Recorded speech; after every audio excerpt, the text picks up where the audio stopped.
Again, I just want to thank each and every one of you for coming out today.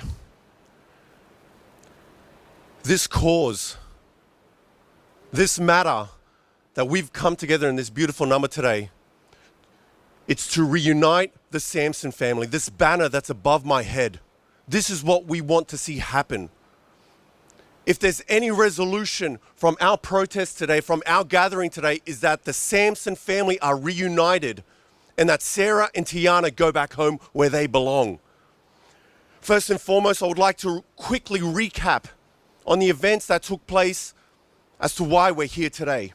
On December 2nd of 2022, the Swedish Social Services removed the two eldest daughters of the Samson family, Sara, then 10, and Tiana, then 9, from their school without prior investigation. This action was taken by the Social Services of Sweden and was based on a report from Sara that she later confessed on video to police that it was a fabrication intended to pressure her parents into getting a phone or painting her fingernails at the age of 10. Despite a formal police investigation concluding no violence had occurred and no criminal abuse had taken place, they closed the case against the Samson family. They closed the case against Daniel, the father, and Bianca, the mother. Yet the authorities continued to keep and to hold Sara and Tiana. They continued to refuse to let these girls go back home. This was in December of 2022. We are in July of 2026. 3.5 years has passed. It's almost unbelievable to hear about and to read about the information regarding this case. It's almost unbelievable to see that every single member of this family is pleading that they are reunited. It's unfortunate to hear that the girls have even gone to self-harm. They're self-harming themselves because they realize that pleading is no longer effective. And after 3.5 years, there's no resolution. There's no result. There's no compassion from the Swedish services. 3.5 years that this family has gone through absolute torment. Just consider for a second that 3 years have gone. The birthdays of these girls have come and gone. The yearly festive seasons in 3 years have come and gone. Where there should have been celebration in this family, where there should have been joy and happiness, where there should have been peace and love in this family, there is tears, there is pain, there is anguish, there is restlessness. Like I said, it's almost unbelievable what this family is going through. This torment, this nightmare. But unfortunately, this is the reality of the Samson family for the last 3.5 years. And you know what? It's not only this family as well. The more we look into this matter, the more we see that more and more families are affected in this manner. And so something needs to change. Something needs to happen. We're here in Brisbane today, and to the left of us, well, to the left of me, this is the Swedish Consulate here in Brisbane. And I've reached out to Michael Hawkins. He is the Honourable Consul of Queensland from the Swedish government. I've reached out to him for him to have a statement today, for him to be together with us today. Unfortunately, there was no response. But there is glimmer of hope. On 16th of June, there was a Senate hearing proposal which went to the Senate vote. And out of the 91 Romanian senators that was present at this vote within the Romanian government, all 91 senators were for the repatriation of Sara and Tiana back into Romania. These girls are Romanian citizens, and I'm so glad to see that this Romanian government, the senators, had this proposal to repatriate these girls as Romanian citizens back into Romania, back into their family, back into their home where they belong. But unfortunately, from June 16th until today, there's again been no response. There's again been no resolution. There's been no compassion. You know, but again, there's another glimmer of hope. I'm gladdened to see that the General Prosecutor's Office of Romania has opened up an investigation into the abuse caused to Sara and Tiana whilst in the care of the Swedish Child Protective Services. We know that these girls have suffered. We know that they've suffered emotionally. We know that they've suffered spiritually. We know that they've suffered even physically. Enough is enough. This has to stop. And it's moments like this that bring me joy. It's the fact that we here in Brisbane City of Australia, on the other side of the world, we've come together in such an amazing number to generate awareness for this cause. And it's not only here in Australia, across all the cities of Australia. It's in America, it's in Canada, it's across various countries of Europe that they're standing, they're coming together on behalf of the Samson family. And truth is, this needs to come to a point where we need to call this for what it is. There was one point in scripture where King David in Psalm 71 verse 4, he had an appeal to God on behalf of those that were inflicting an injustice upon David. And Psalm 71 verse 4 reads, "Rescue me, O God." This is King David's plea before God. "Rescue me, O God, from the hand of the wicked, from the grasp of the unjust, and from the cruelty of a man." These three factors is what is happening to the Samson family. This is in fact wickedness. This is so unjust, and this is cruel. For 3.5 years, this is cruel. It's gone too far, and enough is enough. As Christians, we believe and we stand behind the biblical interpretation of the family.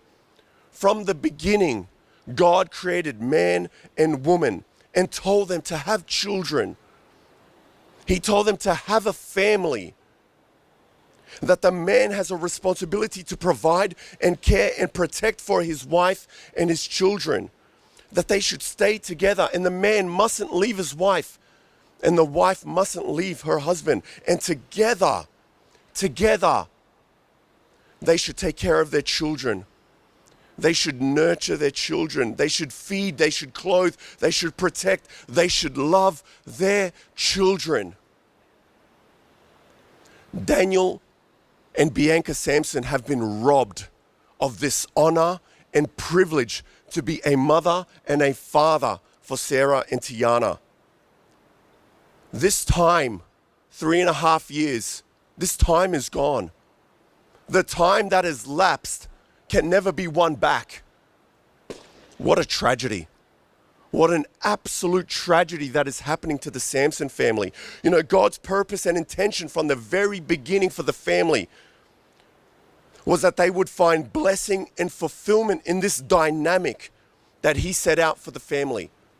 And a government institution within the Swedish country has taken it upon themselves to rob the Samson family of this family dynamic.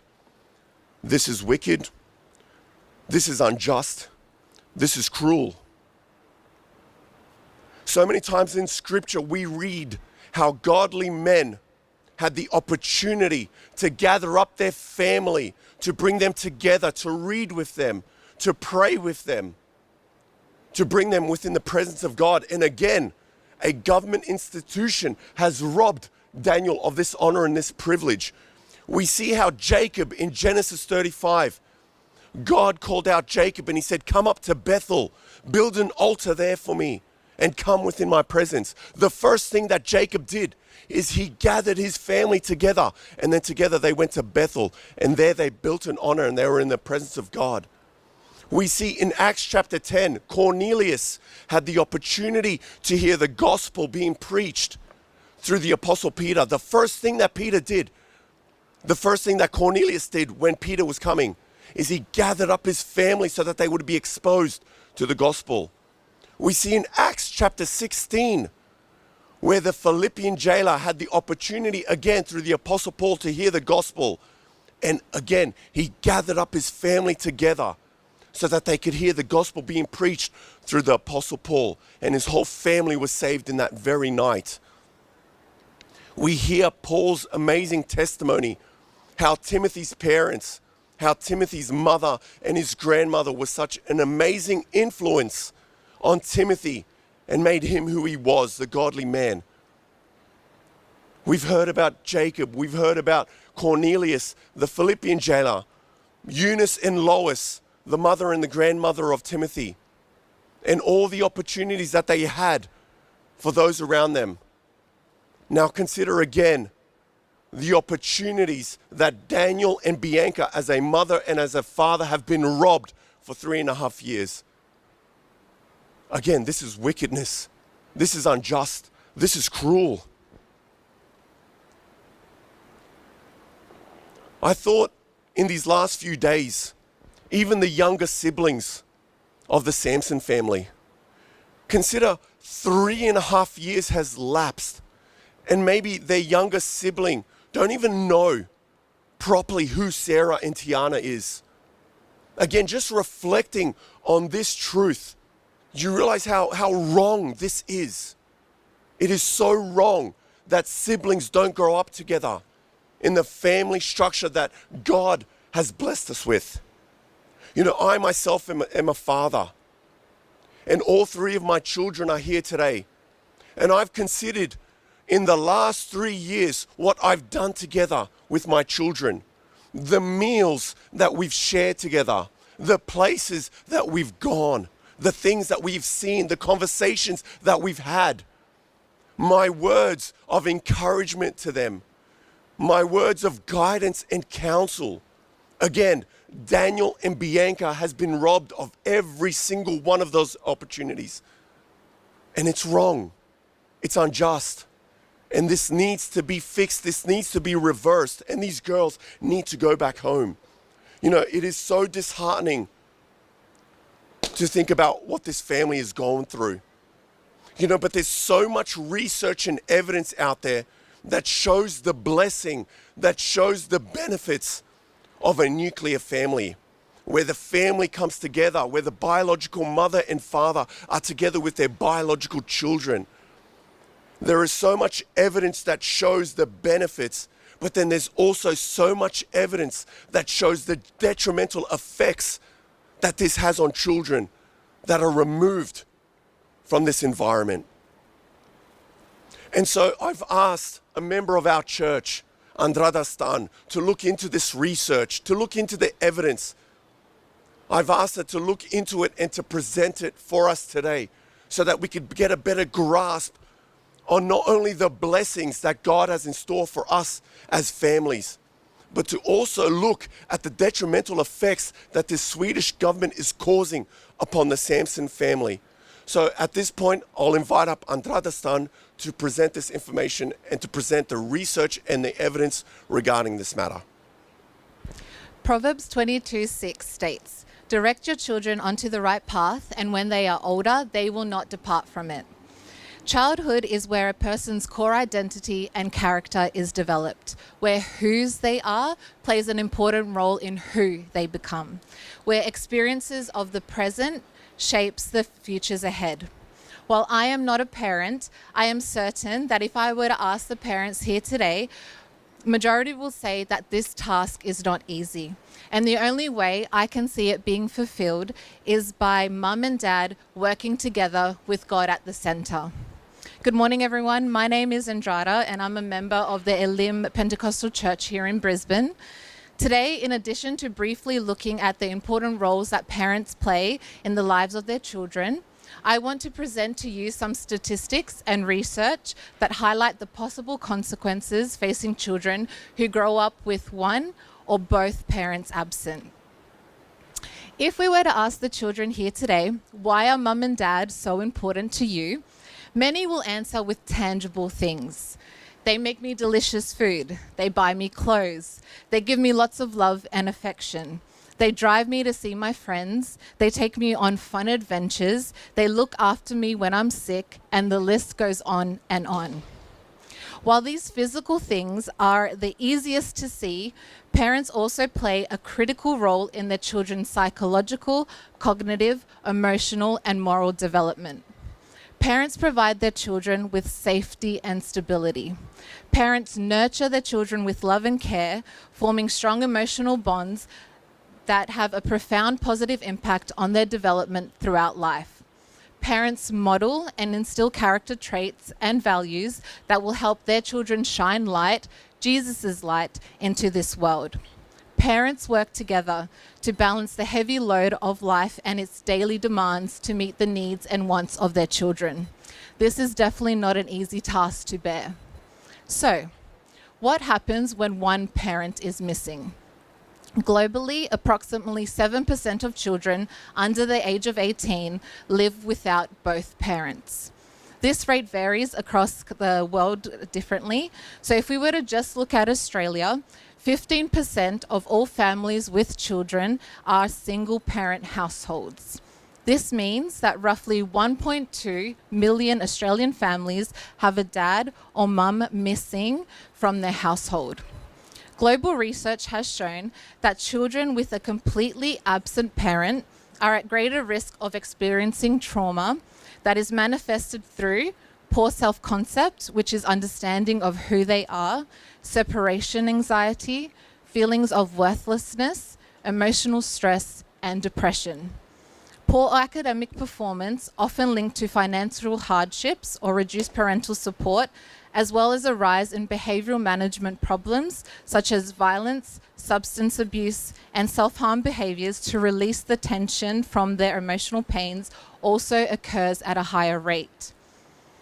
These negative experiences in childhood are often transferred into lasting issues into adulthood. While the absence of one parent can increase the chances of negative childhood experiences, one could argue that having one loving and committed parent is better than having none, and that these risks can be greatly minimized if the present parent is willing and able to implement various strategies to assist their children to cope with adversity. But what happens when a child is separated not just from one, but both their parents? What happens when that separation is a result of the government removal with no clear or unwilling prospect of reunification? UNICEF estimates that worldwide, 1 in every 1,042 children are in residential care. As a protective intervention, governments may place children living in unsafe or high-risk home environments into out-of-home care. The goal of the foster care system is to temporarily remove the children from their biological homes and eventually reunite them when it is possible and safe to do so. It should come as no surprise, however, that removing children from their family of origin and placing them with total strangers has been associated with negative developmental, psychological, and behavioural consequences. The potential problems associated with growing up with one parent absent is greatly increased when children are separated from both parents. In fact, several American studies have shown that up to 80% of children in foster care have a serious behavioural or mental health problem that requires intervention.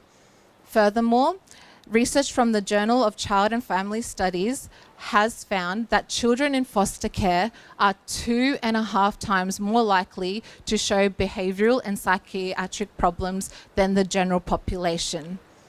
These findings support the argument that while some children may come into the system with existing trauma, the mental health concerns may come into the system with existing trauma and mental health concerns, the likelihood of these conditions developing or worsening in the foster care system is significantly high.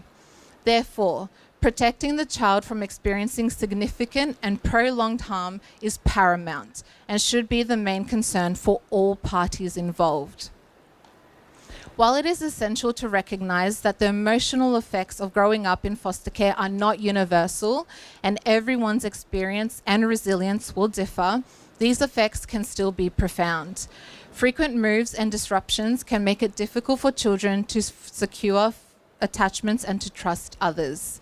Children may experience greater emotional instability due to the trauma and loss that they have endured and suffer low self-esteem stemming from feelings of rejection or inadequacy. Instability, uncertainty, and lack of autonomy can lead to increased levels of anxiety and depression, which is worsened by multiple placements. This is concerning because placement instability is a global challenge within the foster care system, seeing as just in Australia, nearly half of the children in the foster care system for at least 12 months have experienced 3 or more placements. While foster care is necessary to protect children who are in high-risk homes, any intervention that has the potential to increase or prolong harm must be carefully scrutinized. The child's best interest must remain at the center of every decision made by the government agencies, particularly when there are parents willing and able to work with these agencies to provide a safe and stable home for their children. It is unacceptable to gamble with a child's future by merely hoping that they will not be part of the statistics. So, how does this all impact on why we are here today? As you all are aware, the daughters of the Samson family, Sara and Tiana, were separated from their parents and each other by the Swedish authorities in December of 2022. Since this separation, both girls have exhibited signs of significant trauma and distress, with serious concerns being raised about their physical and emotional health. The statistics mentioned earlier in my speech are no longer just numbers on a page. They are the lived experiences of these 2 young girls who desperately wish to be reunited with their family. Sara and Tiana are now 1 in every 1,042 children in foster care. Sara and Tiana are now part of the 80% with behavioral and mental health problems that require intervention. It is one thing to act with the genuine intention of protecting children based on information believed to be true. It is another thing to refuse to act when the truth comes to light and to continue separating a family while stating the need for protection from religious extremism.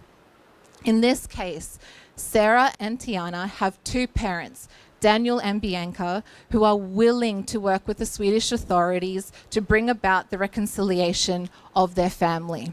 In fact, after completing a mandatory parenting training in June of 24, the 2 course therapists certified that both parents, both Daniel and Bianca, are fit and capable of parenting.